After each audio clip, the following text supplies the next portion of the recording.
Ikaw po kasi yung Revelation chapter 5, di ba? Pagkatapos, yung sir, si Jid.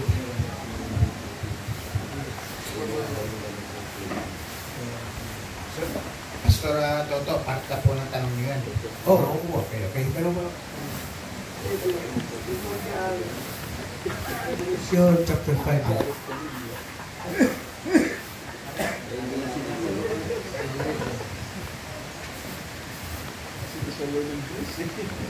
Ang ikaw mo ba ng Revelation chapter 5? Sabi dito, and I saw in the right hand of him that sat on the throne a book written within. Ano to? Written since? 7 Yes, Brad. Okay. Because it's written already. Okay. It's okay. Yan ang ipakon ko lang. Okay, ko lang. Ito palang book written within 7 says. Yes, Brad. Okay. And on the back side, sealed with 7 says. Yes. Di ba to? Yes. Yan lang. Iba yun. Ipaklear ko lang. Kaya ipag-clear ko lang sa inyo ito, scripture. Nabuksan ko sa panahon ni Brother Branham ang written. He explained it. It's more than enough for us to rapture. But keep believing it. Because he also said about the backside. Tinuro niya rin na dapat maniwala tayo doon. Paano tayo makapunta doon? Bakit dito pala hindi na tayo naniniwala? Di ba, brother? On the backside, nobody knows. Wala nang alam. Pagdating na ng Panginoon. Okay? Because time is no longer. Wala?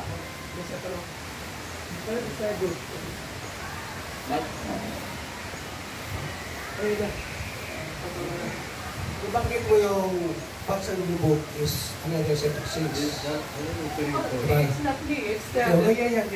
Yan, ano mo kasi. Paano to sa spiritual book introduction? I always talk, ano mo natin ba na? Okay. Kasi nabanggit ito ni Brad na yung backside. Okay. Let's go on, Brad. Just keep me going, Brad. Ako na lang. Brad, pwede ako na lang. Kaya to, para may masabat ko na question ni Brother Toto. May reading ko, Brad. Sige lang, ako na lang, Brad. Explain niya. Ato. Sa ano kayo? Sa Ayan. spiritual book. Ito. Sige ba? Magalaan po mo dyan. Kasi ang backside of the book is another set of sins. Sabi naman sabi niya, 7 says with those angels come down fiery form, stood there and told me to return back here and speak on those 7 says within 6. Diba yan? And he'd be with me, he showed me what they were, the loose things. Sabi niya, I always thought it was sealed on the back of the book. And it be something wasn't wrote in the book. But it turned out that it was made known that he cannot do that. It isn't something that's written in the book, it's something that's been hid in the book. Because whosoever shall take one word from it, yan ba ang ano ko? Okay, ito, Brad. Ano mo natin ba? Okay. Andito. Tandaan natin, mga kapatid, ito na may mahaba ng sana na oras. Maka-explain ako sa inyo why he said so. Since 1954 pa lang, 56, nagsasalita na si Brother Branham na he is going to teach it. Ituturo niya kahit ang wala dito. Ituturo niya, gusto niya ituro yan eh. Kaya sabi niya, kasi nakita ni Brother Branham mga kauturan, hindi lang lahat ng sa lost things. Alam na naman natin yung lost things eh. Yung ages before, sa panahon, sa 7 church ages. Tingnan mo, sabi niya, akala ni Brother Branham, yung nakita niya, yung lost things, yun na yung halo-halo kasi. Nakita niya, may pangalan na doon. Nakita niya na may mga tao na tinatawag doon. May name. May new names.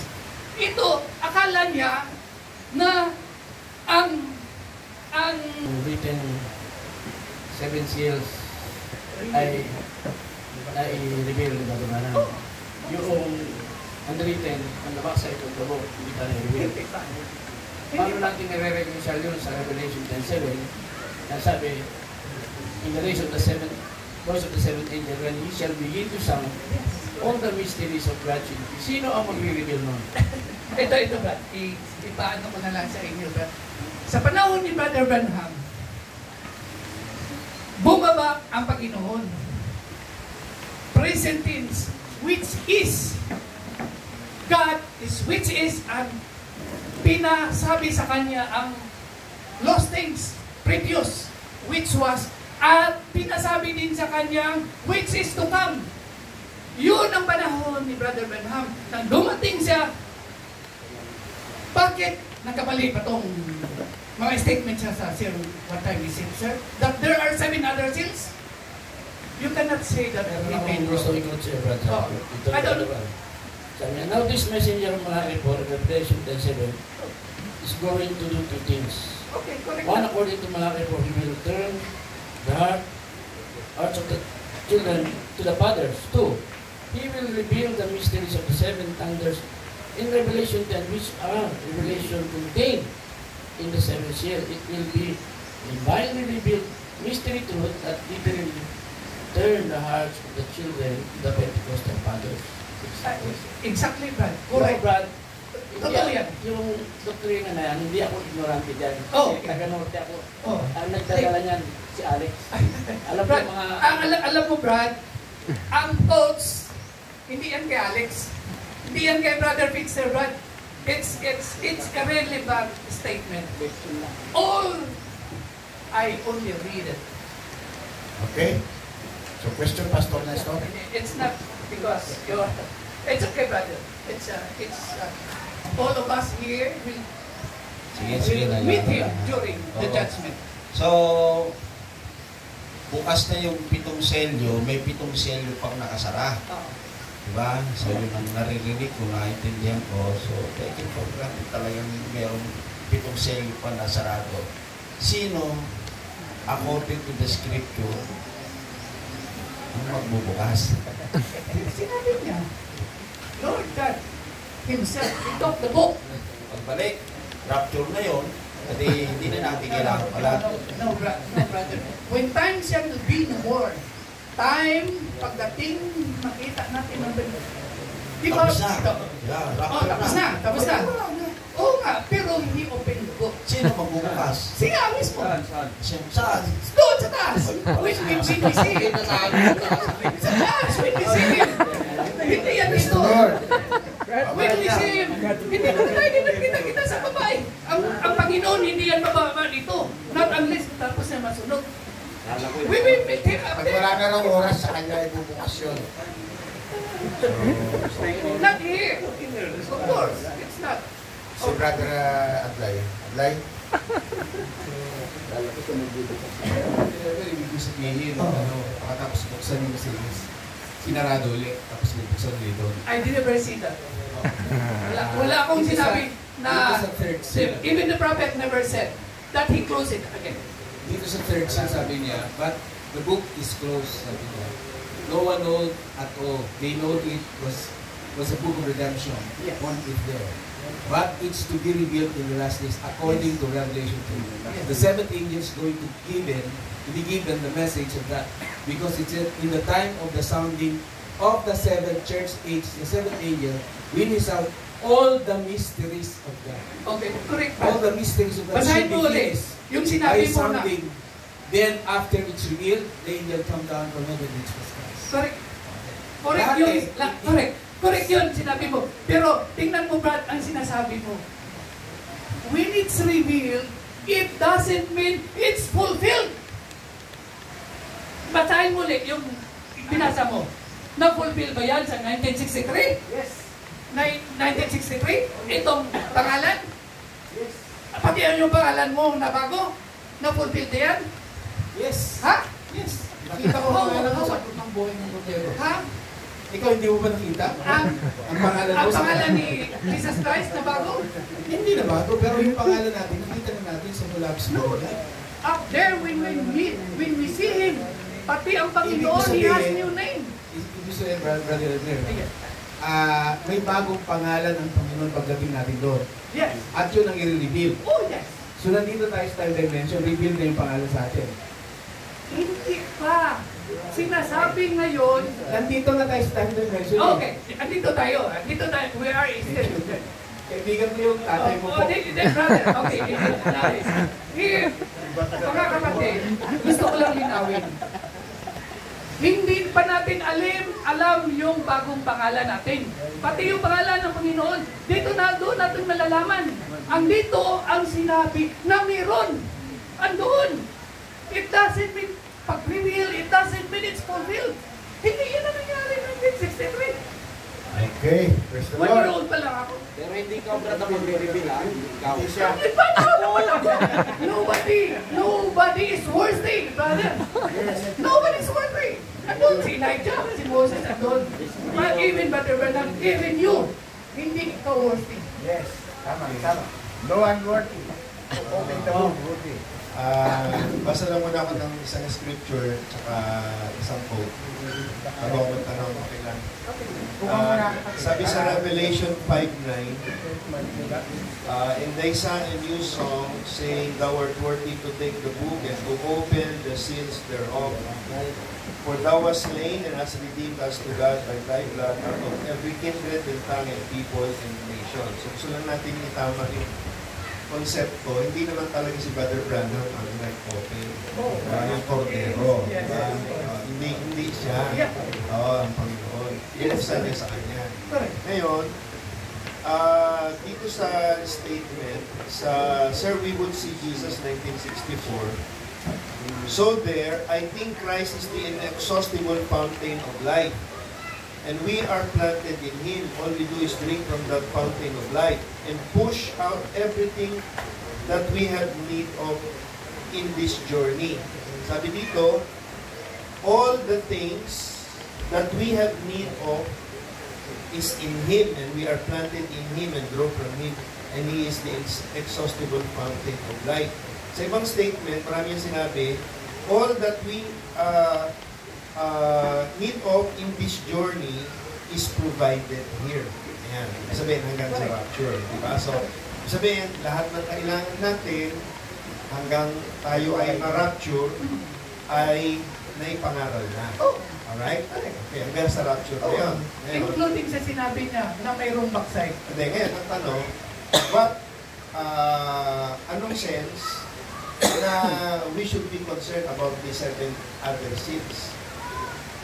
Kasi kung lahat naman na, mararapture naman na tayo, yung paano na-reveal ba sa yung prophet. Sinabi niya, basahin mo yan. Hindi pala Series is the time of the answer. Hindi, ang concern ko kasi, Brother Elmer, ay ma-rapture. Di ba? So, yan, after the rapture. sabi mo lang kanina. So, yung 7 other seals, after the rapture. Yes, correct. Yun din lang. So, after the rapture, yun yung 7 seals na sinasabi niya. So, hindi na ako concerned yan. So, Ang concern ko lang ako, okay. yung seals na na-reveal para ako ma-rapture. Yun lang. Tama yun, Brad. Kung ayaw mo maniwala na mayroon nandoon, then how can you be there? No.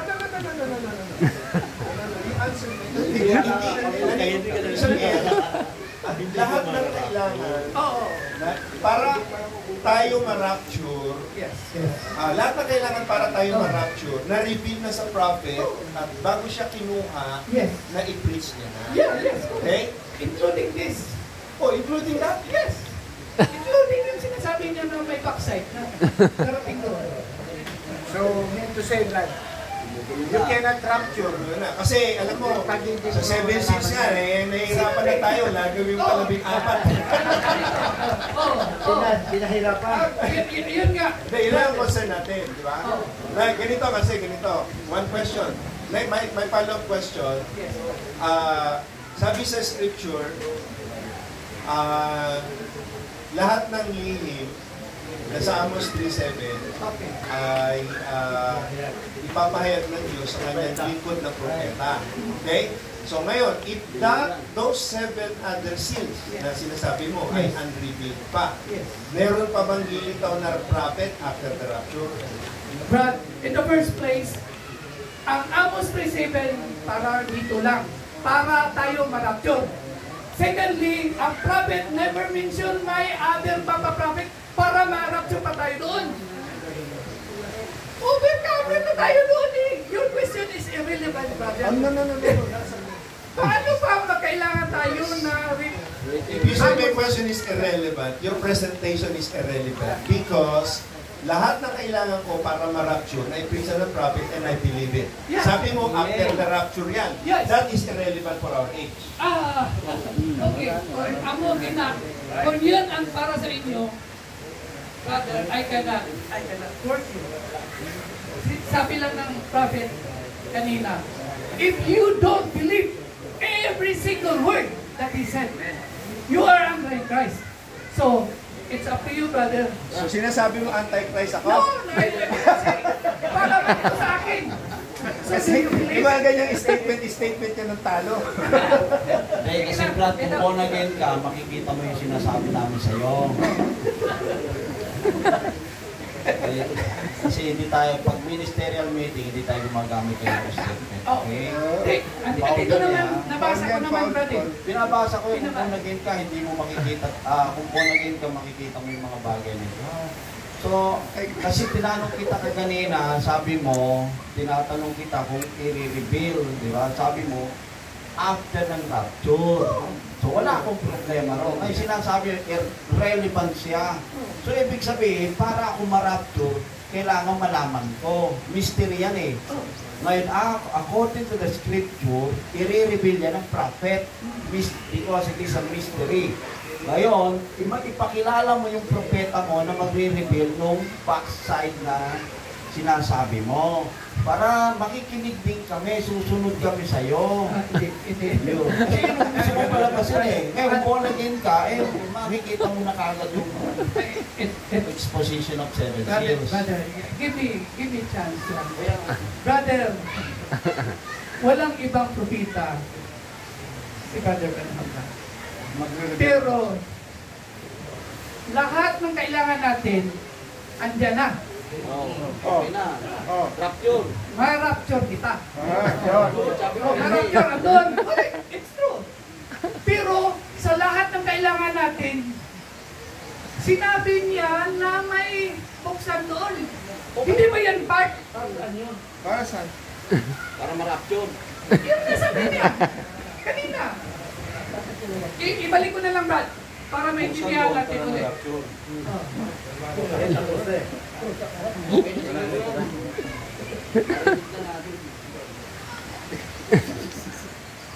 Dito. So, dito sa Brother Elmer, yung mga materialis na dapat tayo ay ma-rapture, na i-reveal na ng 7th angel. Oh. Ngayon, on the other side, on the back side, meron pang i-reveal doon na lang sa taas. Pero wala nang kinalaman sa rapture yun. Eh, paano kung na-rapture doon? Hindi ka naniniwala ito lahat ng sinasabi ng After the rapture tayo. Okay. After yan. Last na yan. Ito, after the rapture, there are seals. Ang after the rapture, we have names. New names. Ang Panginoon, may new names. Then, how can you know your names? Oh, ngayon, ganito. Pupunta ka. So, yung 7 seals na yun, naglalagay ng pangalan mo. Doon mararilibil yung pangalan mo, Pastor. Oh, ngayon, alam mo na ba yung pangalan mo doon? Wala. Oh, wala. Hindi ka rin mararapture. Malaman nga natin doon. Malaman nga natin doon pag andun na tayo. Parang may question. Yes, brother. Parang iba. Sige, brother. Ano ba mga Kita ko lang kay bagay? brother, Ano ba ang mga bagay na i-open doon sa langit? We have new names. New names. We have rewards. Hindi natin alam yung rewards natin. Even God. Bakit nasasabi mo? Okay? Bakit nasasabi mo yung i-open doon ay new names, mga rewards? Yes. Sige, Brad. Kaya ako na yung forward. Paano mo nasasabi na may opening, may rewards doon, may new names doon, kung yung sabi mo na unwritten, ay unwritten, wala eh. Bakit may sinasabi ka? Hindi ako nagsasabi, hindi ang propeta. Hindi, ikaw nagsasabi na yung mga new names, part ng backside, nasaan ba yun yung new names? Nag-part ba yun ng backside of the book? Meron ba? Revelation, andyan question yan. At saka yung Question rewards. of the seals. Okay. Basahin niyo uli ang Revelation. Sa 7 church ages, ang lahat ng mga overcomer may mga rewards. Basahin niyo lahat. Yung mga rewards, hindi natin alam yun dito. Malalaman natin doon. Doon na yan buksan. Pero dito pa lang, pag hindi ka na maniwala na mayroong buksan doon, how can you be interrupted? Paano mo nasabi yung reward ay yun yung backside of the book? Kasi may binabanggit ka na mga new names, mga reward, yung backside of the book, sabi mo, wala eh, diba? Unwritten, bakit may sinasabi ka? Kasi hindi mo alam, di ba? Prophet mention. Hindi. Na-mention daw, na-mention. Ibig sabihin na yung written, yung backside, binukas. Kasi nasabi, paano ka nagsabi? Hindi ba ngayon nabuksan? Hindi, yung tanong ko dali na, paano ka nakapagsabi na yung i-open doon ay yung new names at saka rewards natin. Bakit ka nagsasabi na yun yung i-open doon? Nasirado naman yung unwritten yun. Sabi mo, unwritten yun. Yung backside. Okay? Paano mo nasasabi na sarado eh? May binanggit ba si Brother Branham na yung names mo ay sa backside of the book at saka yung rewards? Andito yun. Basahin nyo man. What is the name that will be in the people of Revelation 10 church? Sabi ni Brother Branham, I do not know. Dito ngayon, hindi mo mabasa yung pangalan niya. Kung ano doon. It will probably be known when we get there. Anong ibig sabihin yan? Revelation chapter 3 verse 12. Ang question. Yung Revelation, yung sinabi mong basa, Revelation chapter 5, di ba? So, nung out na yan, Revelation chapter 3 verse 12, doon sa Revelation chapter 5, yung backside of the book. Ang mga hindi nasulat, malalaman natin pag andun na tayo doon. Andito. Last follow-up. Andito. Follow-up, last Jesus question. Christ. Sino ba yung angel, sino ba yung German Eagle? Hindi ko makasabi kung sino. Nobody claims it. Pero may Kung sino ba ang nag-claim? Okay. Kung sino parang nag-claim? Wala. Kung sino may nag-claim na may German Eagle, ay wala. Brother, alam ko na yung may mga kuring-kuring na si Brother Fitzgerald nag-claim ng siyang German Eagle. Yan ang batay na. Hindi, buhay yung si Brother Eagle. Hindi. I meet him personally sa Africa. He's very humble. Ano ka Brad, sabi ko kanina, paano kung mararapture kung hindi paniwalaan yan? Sinasabi namin sa bakit. Kung ibalik ko yung kanina, Brad, every single word. Naniniwala kami sa every single word. Sabi ni Brother Branham, rapturing faith is in those states. Kaya kung may pakita ka na may another set of seals na sinasabi si Brother Branham, kailangan namin paniwalaan, okay. Ilang bisis ko pinakita kanina. Yung statement ni Brother Branham, statement mo lang yung another set. Hindi yun, puro statement, puro cut sila. Andito ngayon He received a new name. Even ng Panginoon, may bagong pangalan. Hindi tayo maniwala dito. Nabuksan ba ito sa 1963? Sa panahon ni Brother Branham, nabuksan ba yan? Wala. Diba? Then how would you know na pag ma-rapture tayo doon, na hindi ka maniwala na dito pa lang na may buksan doon? Pagkatapos sasabihin mo na enough na ang sinabi. Pagkatapos, binasa ko ito yan sa iyo, hindi na enough. Hindi na ito enough, brother. Hindi na tayo maniwala dito. Yung name, Brad, na sinasabi mo dyan. Hindi ako. Sinasabi dyan.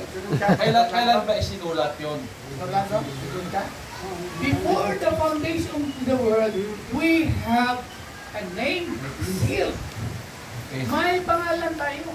So, ngayon hindi mo alam yung bagong pangalan mo. Problema mo yan.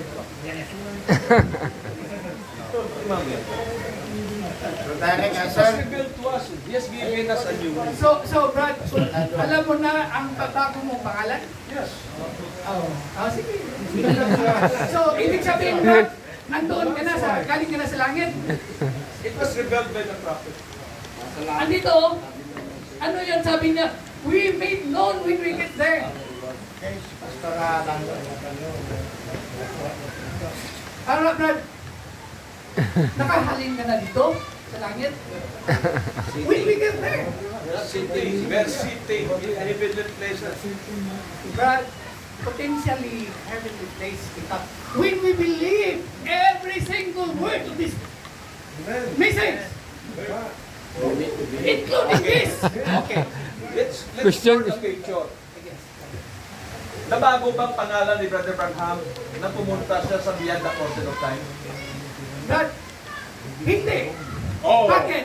Correct. Correct, Brad. Pagdating ni Brother Branham sa Beyond the Fountain of Time, second coming na ba yun? Dumating na ba ang Panginoon? Pero anong lugar na ba doon? Yung namatay doon. 6 dimension. Pero hinihintay when the Lord comes. Time shall be no more. That's the time when Brother Branham knows his new name. Not the time sa iya pag-vision. He has a new name. When we get there. But sa ngayon, pagka hindi tayo naniniwala na mayroong bagong pangalan tayo doon, hindi tayo mararapyo. I believe so. Every single word. Forfeited ka. Brad, Yun lang, Brad, ang paniniwalaan natin na mararapture tayo na may bagong pangalan doon. Then I believe I have a new name. Brother Elmer, yun ang contain ng 7 seals doon. Yung pangalan lang natin. Brother Lando. Brother Lando. Yun lang yung pangalan lang doon contain doon sa 7 seals. Si Brother Lando po. calling the names. Brother Elmer. Before sa tanong sa iyo, may susunod ako sa inyo. Sabi dito, the Bible said, the Bible said, Pakitutok na ako. No. Sabi dito, the Bible said, the whole family in heaven is named Jesus. And the whole family on earth is named Jesus. Yes. Let's pray in His name. Yes. Let's pray in His name. Live in His name. Teach in His name. Die in His name. Buried in His name. Baptized in His name. Resurrection is in His name. Go to heaven in His name. That His name. And the bride is named Mrs. Jesus. Yes. Oh, yeah. Okay. And the bride is sa awan mo na. Brad. Tama yun, Brad. Na-reveal. Correct. Brad. Okay, listen. Andito pa lang, Brad, potentially we are married to Christ. We are already Mrs. Jesus. But Mrs. Jesus is not a name. Mrs. Jesus ka, brother. Mrs. Jesus ka, Mrs. Jesus ka. Basa. Sinabi dito. It's not a name. Sinabi dito. Basa. Go in heaven in His name. That His name and His bride is named Mrs. Jesus. Pag po naging ka, makikita mo yun. So, brother himself na nagsabi ng pangalan ng kanyang ano. What a confusion. Pagdating sa langit, sasabihin ko, Mrs. Jesus, Tayo kayo lahat. Yes. Isa lang gusto ko tatawagin. Yung mga Mrs. Believe na marami. Tawagon ta ka, Mrs. Jesus. Bata tayo. What? Lahat na tayo. What's the confusion? From now here, let's fix it. It's a name. Mrs. Jesus is not a name. It's not a name. We have a new name. His name. His name. His name. It's your family name, brother. Ulit kinatay. Oh, andito. Ito na lang. Ito na lang. Ito na lang, Brad. To answer your questions. And Jesus, His name on earth was Redeemer. Jesus, when He was on earth, was a Redeemer, that's true. But when He conquered death and hell and overcome them and ascended in high, He received a new name. Ngayon, Brad. Ang tanong, sandali lang, Brad. Ngayon, Jesus. Pagdating doon, Mrs. Jesus tayo. Lahat. Na may bago siyang pangalan. What a confusion! Diba? Pag born again ka, kita mo. I believe that it's true. Mga kapatid, every thought we have here right now, it's all recorded. Lahat natin sinasabi. Ibig sabihin, tagaganda natin, question po. So, ibig sabihin, maski na si Lord Jesus, bibigyan siya ng bagong name sa langit. Yes. Hindi, ibig sabihin, bibigyan siya ng bagong pangalan sa langit. Kasi sabi diyan, He received A new name. past tense na yun. Hindi sinabi He will receive. He received a new name. Tingnan mo, Brad. Hindi mo. Past tense yan eh. Hindi. Tingnan mo, Brad. It will be revealed. No. May mga pinag-uusapan natin. Okay? Now let me back up with the scripture. Okay?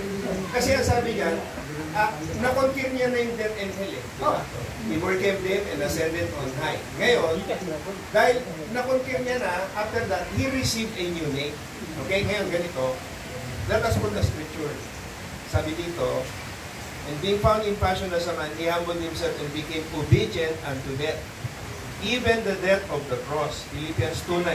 Where also hath highly exalted Him and give Him a name which is above every name, that at the name of Jesus, every knee should bow of things in heaven and things in earth and things under the earth. So He was already given a new name. Now why new name? Kasi yung name niya, that is above every name. Kasi kaya nagkaroon ng bagong pangalan. Kasi naging conqueror na siya. Naging So, conqueror na ano siya. na ang bagong pangalan niya? Binasa ko na sa'yo. Hindi ka pala naniwala. It's the same Jesus pala. Paano tayo mararapture? Paano naging new name, brother? May bago.